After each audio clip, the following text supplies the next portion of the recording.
नमस्ते, ओम साई राम।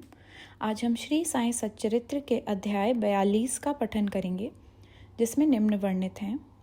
महासमाधि की ओर, भविष्य की आगाही, रामचंद्र दादा पाटिल और तात्या कोटे पाटिल की मृत्यु टालना, लक्ष्मीबाई शिंदे को दान, अंतिम क्षण, बाबा ने किस प्रकार समाधि ली, इसका वर्णन इस अध्याय में किया गया है।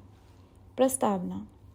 गत अध्यायों की कथाओं से ये स्पष्ट प्रतीत होता है कि गुरु कृपा की केवल एक किरण ही भव सागर के भय से सदा के लिए मुक्त कर देती है तथा मोक्ष का पथ सुगम करके दुख को सुख में परिवर्तित कर देती है। यदि सद्गुरु के मोह विनाशक पूजनीय चरणों का सदैव स्मरण करते रहोगे तो तुम्हारे समस्त कष्टों और भव सागर के दुखों का अंत होकर जन्म मृत्यु के चक्र से छुटकारा हो जाएगा। इसीलिए जो अपने कल्याणार्थ चिंतित हों, उन्हें साईं समर्थ के अलौकिक मधुर लीलामृत का पान करना चाहिए। ऐसा करने से उनकी मति शुद्ध हो जाएगी।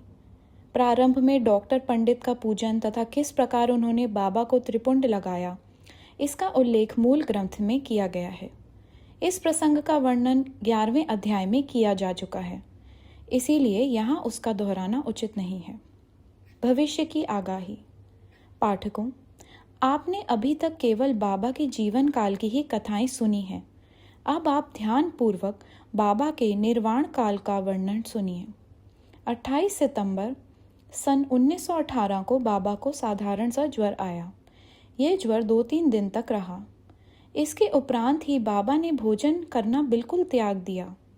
इससे उनका शरीर दिन प्रतिदिन क्षीण एवं दुर्बल होने लगा। 17 दिनों के पश्चात अर्थात 18 अक्टूबर सन 1918 को 2:30 पर उन्होंने अपना शरीर त्याग दिया। ये समय जी नर की तारीख 5 नवंबर 1918 के पत्र के अनुसार है, जो उन्होंने दादा साहेब खारपड़े को लिखा था और उस वर्ष की साईं लीला पत्रिका के 7 और 8 पृष्ठ प्रथम वर्ष में प्रकाशित हुआ था। इसके 2 वर्ष पूर्व ही बाबा ने अपने निर्वाण के दिन का संकेत कर दिया था, परंतु उस समय कोई भी समझ नहीं सका। घटना इस प्रकार है। विजयदशमी के दिन जब लोग संध्या के समय सीमोल्लंघन से लौट रहे थे, तो बाबा सहसा ही क्रोधित हो गए। सिर पर कपड़ा, कफनी और लंगोटी निकाल कर उन्होंने इसके टुकड़े टुकड़े करके जलती हुई धूनी में फेंक दिया। बाबा के द्वारा आहुति प्राप्त कर धूनी द्विगुणित प्रज्वलित होकर चमकने लगी और उससे भी कहीं अधिक बाबा के मुखमंडल की कांति चमक रही थी।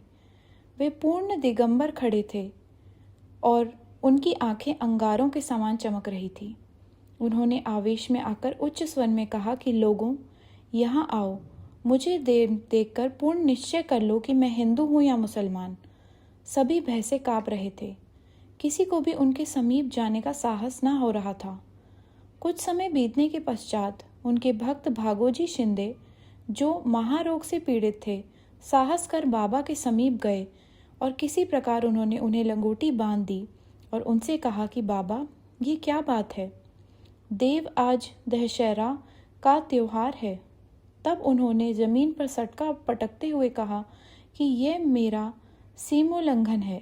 लगभग 11 बजे तक भी उनका क्रोध शांत ना हुआ और भक्तों को चावड़ी जुलूस निकलने में संदेह होने लगा। 1 घंटे के पश्चात वे अपनी सहज स्थिति में आ गए और सदी की भांति पोशाक पहनकर चावड़ी जुलूस में सम्मिलित हो गए, जिसका वर्णन पूर्व में ही किया जा चुका है। इस घटना द्वारा बाबा ने इंगित किया कि जीवन रेखा पार करने के लिए दशहरा ही उचित समय है, परंतु उस समय किसी को भी उसका असली अर्थ समझ में नहीं आया था। बाबा ने और भी अन्य संकेत किए, जो इस प्रकार हैं। रामचंद्र दादा पाटिल की मृत्यु टालना। कुछ समय के पश्चात रामचंद्र पाटिल बहुत बीमार हो गए। उन्हें बहुत कष्ट हो रहा था। सब प्रकार के उपचार किए गए, परंतु कोई लाभ ना हुआ और जीवन से हताश होकर वे मृत्यु के अंतिम क्षणों की प्रतीक्षा करने लगे। तब एक दिन मध्याह्न रात्रि के समय बाबा अनायास ही उनके सिरहाने प्रकट हुए। पाटिल उनके चरणों से लिपट कर कहने लगे कि मैंने अपने जीवन की समस्त आशाएं छोड़ दी हैं। अब कृपा कर मुझे इतना तो निश्चित बताइए कि मेरे प्राण अब कब निकलेंगे। दया सिंधु बाबा ने कहा कि घबराओ नहीं, तुम्हारी हुंडी वापस ले ली गई है और तुम शीघ्र ही स्वस्थ हो जाओगे। मुझे तो केवल तात्या का भय है कि सन 1918 में विजयदशमी के दिन उसका देहांत हो जाएगा, किंतु ये भेद किसी से प्रकट न करना और ना ही किसी को बतलाना, अन्यथा वे अधिक भयभीत हो जाएगा। रामचंद्र अब पूर्ण स्वस्थ हो गए, परंतु वे तात्या के जीवन के लिए निराश हुए। उन्हें ज्ञात था कि बाबा के शब्द कभी असत्य नहीं निकल सकते और 2 वर्ष के पश्चात ही तात्या इस संसार से विदा हो जाएगा। उन्होंने ये भेद बाला शिंपी के अतिरिक्त किसी को भी प्रकट न किया। केवल 2 ही व्यक्ति, रामचंद्र दादा और बाला शिंपी, तात्या के जीवन के लिए चिंताग्रस्त और दुखी थे। रामचंद्र ने शैया त्याग दी और वे चलने फिरने लगे। समय तेजी से व्यतीत होने लगा। शाका 1840 का भादपत्र समाप्त होकर अश्विनी मास प्रारंभ होने ही वाला था कि बाबा के वचन पूर्णतः सत्य निकले। तात्या बीमार पड़ गए और उन्होंने चारपाई पकड़ ली। उनकी स्थिति इतनी गंभीर हो गई कि अब वे बाबा के दर्शनों को भी जाने में असमर्थ हो गए। इधर बाबा भी ज्वर से पीड़ित थे। तात्या का पूर्ण विश्वास बाबा पर था और बाबा का भगवान श्री हरि पर, जो उनके संरक्षक थे। तात्या की स्थिति अब और अधिक चिंताजनक हो गई। वह हिलडुल भी न सकते थे और सदैव बाबा का ही स्मरण किया करते थे। इधर बाबा की भी स्थिति उत्तरोत्तर गंभीर होने लगी। बाबा द्वार बतलाया हुआ विजयदशमी का दिन भी निकट आ गया। तब रामचंद्र दादा और बाला शिंपी बहुत घबरा गए। उनके शरीर कांप रहे थे, पसीने की धाराएं प्रवाहित हो रही थी कि अब तात्या का अंतिम साथ है। जैसे ही विजयदशमी का दिन आया, तात्या की नाड़ी की गति मंद होने लगी और उसकी मृत्यु संनिकट दिखलाई देने लगी। उसी समय एक विचित्र घटना घटी। तात्या की मृत्यु टल गई और उसके प्राण बच गए, परंतु उसके स्थान पर बाबा स्वयं प्रस्थान कर गए और ऐसा प्रतीत हुआ जैसे कि परस्पर हस्तांतरण हो गया हो। सभी लोग कहने लगे कि बाबा ने तात्या के लिए प्राण त्यागे। ऐसा उन्होंने क्यों किया, ये वे ही जाने, क्योंकि ये बात हमारी बुद्धि के बाहर की है। ऐसा भी प्रतीत होता है कि बाबा ने अपने अंतिम काल का संकेत तात्या का नाम लेकर ही किया था। दूसरे दिन 16 अक्टूबर को प्रातःकाल बाबा ने दासगणों को पंढरपुर में स्वप्न दिया कि मस्जिद अरार करके गिर पड़ी है। शिरडी के प्राय सभी तेली तंबोली मुझे कष्ट देते हैं, इसलिए मैंने अपना स्थान छोड़ दिया है। मैं तुम्हें ये सूचना देने आया हूँ कि कृपया शीघ्र वहाँ जाकर मेरे शरीर पर हर तरह के फूल इकट्ठा कर चढ़ाओ। दासगणों को शिरडी से भी एक पत्र प्राप्त हुआ और वे अपने शिष्यों को साथ लेकर शिरडी आए तथा उन्होंने बाबा की समाधि के समक्ष अखंड कीर्तन और हरि नाम प्रारंभ कर दिया। उन्होंने स्वयं फूलों की माला गूंथी और ईश्वर का नाम लेकर समाधि पर चढ़ाई। बाबा के नाम पर एक वृहद भोज का भी आयोजन किया गया। लक्ष्मीबाई को दान। विजयदशमी के दिन हिंदुओं को बहुत शुभ है और सीमोल्लंघन के लिए बाबा द्वारा इस दिन का चुनाव किया जाना सर्वथा उचित ही था। इसके कुछ दिन पूर्व से ही उन्हें अत्यंत पीड़ा हो रही थी, परंतु आंतरिक रूप से वे पूर्ण सजग थे। अंतिम क्षण के पूर्व वे बिना किसी की सहायता लिए उठकर सीधे बैठ गए और स्वस्थ दिखाई पड़ने लगे। लोगों ने सोचा कि संकट टल गया और अब भय की बात नहीं है तथा अब वे शीघ्र ही निरोग हो जाएंगे, परंतु वे तो जानते थे कि अब मैं शीघ्र ही विदा लेने वाला हूँ और इसलिए उन्होंने लक्ष्मीबाई शिंदे को कुछ दान देने की इच्छा प्रकट की। समस्त प्राणियों में बाबा का निवास। लक्ष्मीबाई एक उच्च कुलीन महिला थी। वे मस्जिद में बाबा की दिन रात सेवा किया करती थी। केवल भगत मलसापति, तात्या और लक्ष्मीबाई के अतिरिक्त रात को मस्जिद की सीढ़ियों पर कोई नहीं चढ़ सकता था। एक बार संध्या समय जब बाबा तात्या के साथ मस्जिद में बैठे हुए थे, तभी लक्ष्मीबाई ने आकर उन्हें नमस्कार किया।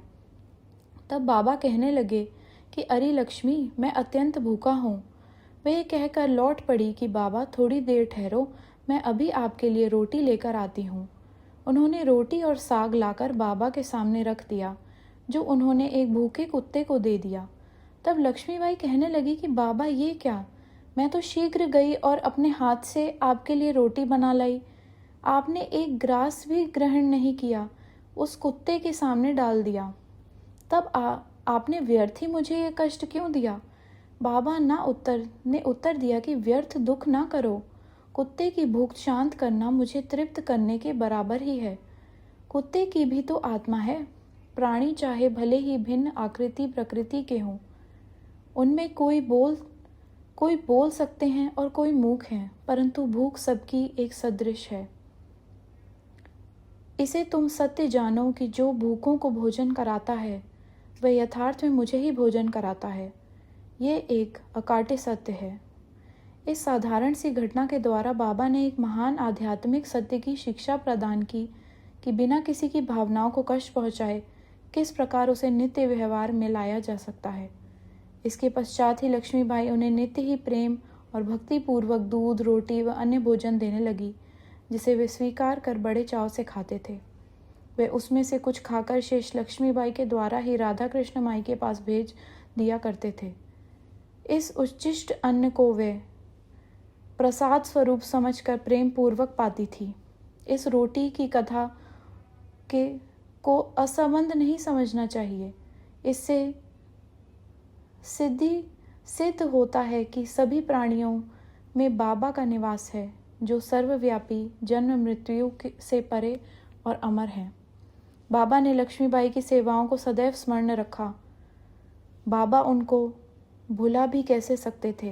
देह त्याग के बिल्कुल पूर्व बाबा ने अपनी जेब में हाथ डाला और पहले उन्होंने लक्ष्मी को 5 रुपये और बाद में 4 रुपये, इस प्रकार कुल 9 रुपये दिए। ये 9 की संख्या इस पुस्तक में अध्याय 21 में वर्णित नव विद्या भक्ति की द्योतक है, अथवा ये सीमोल्लंघन के समय दी जाने वाली दक्षिणा भी हो सकती है। लक्ष्मीबाई एक सुसंपन्न महिला थी, अतएव उन्हें रुपयों की कोई आवश्यकता नहीं थी। इस कारण संभव है कि बाबा ने उनका ध्यान प्रमुख रूप से श्री भागवत गीता के स्कंद 11 अध्याय 10 में श्लोक 6 की ओर आकर्षित किया हो, जिसमें उत्कृष्ट कोटि के भक्त ने 9 लक्षणों का वर्णन है, जिनमें से पहले 5 और बाद में 4 लक्षणों का क्रमशः प्रथम और द्वितीय चरणों में उल्लेख हुआ है। बाबा ने भी उसी क्रम का पालन किया, पहले 5 और बाद में 4, कुल 9। केवल 9 रुपये ही नहीं बल्कि 9 के कई गुने रुपये लक्ष्मीबाई के हाथों में आए गए होंगे, किंतु बाबा के द्वारा प्रदत्त ये 9 रुपये का उपहार वह महिला सदैव स्मरण रखेगी। अंतिम क्षण। बाबा सदैव सगज और चैतन्य रहते थे और उन्होंने अंतिम समय में भी पूर्ण सावधानी से काम लिया। अपने भक्तों के प्रति बाबा का हृदय प्रेम, ममता या मोह से ग्रस्त ना हो जाएं, इस कारण उन्होंने अंतिम समय सबको वहां से चले जाने का आदेश दिया। चिंतमग्न काका साहेब दीक्षित, बापू साहेब बूटी और अन्य महानुभाव जो मस्जिद में बाबा की सेवा में उपस्थित थे, उनको भी बाबा ने वाड़े में जाकर भोजन करके लौट आने को कहा। ऐसी स्थिति में वे बाबा को अकेला छोड़ना तो नहीं चाहते थे, परंतु उनकी आज्ञा का उल्लंघन भी तो नहीं कर सकते थे। इसलिए इच्छा ना होते हुए भी उदास और दुखी हृदय से उन्हें वाड़े को जाना पड़ा। उन्हें विदित था कि बाबा की स्थिति अत्यंत चिंताजनक है और इस प्रकार उन्हें अकेले छोड़ना उचित नहीं है। वे भोजन करने के लिए बैठे तो, परंतु उनके मन कहीं और बाबा के साथ थे। अभी भोजन समाप्त भी ना हो पाया था कि बाबा के नश्वर शरीर त्यागने का समाचार उनके पास पहुंचा और वे अधपेट ही अपनी अपनी थाली छोड़कर मस्जिद की ओर भागे और जाकर देखा कि बाबा सदा के लिए बजाई आपा कोते की गोद में विश्राम कर रहे हैं। ना वे नीचे लुढ़के और ना शैया पर ही लेटे, अपने ही आसन पर शांतिपूर्वक बैठे हुए और अपने ही हाथों से दान देते हुए उन्होंने ये मानव शरीर त्याग दिया। संत स्वयं ही देह धारण करते हैं तथा कोई निश्चित ध्येय लेकर इस संसार में प्रकट होते हैं, और जब देह पूर्ण हो जाता है तो वे जिस सरलता और आकस्मिकता के साथ प्रकट होते हैं उसी प्रकार लुप्त भी हो जाया करते हैं। श्री सद्गुरु साईनाथ अर्पणमस्तु। शुभम भवतु। नमस्कार। ओम साई राम।